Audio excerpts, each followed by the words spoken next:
Hello everyone, শুভ অক্ষয় তৃতীয়া। আজকে আমাদের বাড়িতে অক্ষয় তৃতীয়ার পুজো।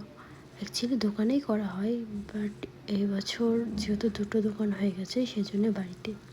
তো সকালে ঘুম থেকে উঠে চান টান করে এখন আমি মাকে হেল্প করছি। একটু চন্দন বেটে দিচ্ছি, লাল চন্দন আর সাদা চন্দন যেটা হয় ওটা, যেটা পুজোতে লাগে।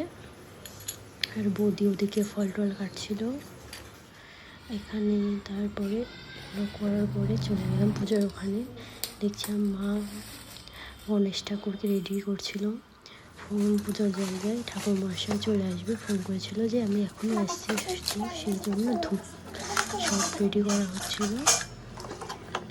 তো এই বছর ফার্স্ট যে বাড়িতে অক্ষয় তৃতীয়া করা হচ্ছে, তাছাড়া প্রতিবার দোকানেই করা হয়।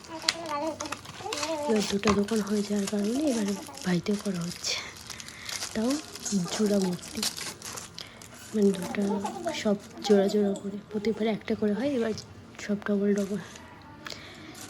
এখানে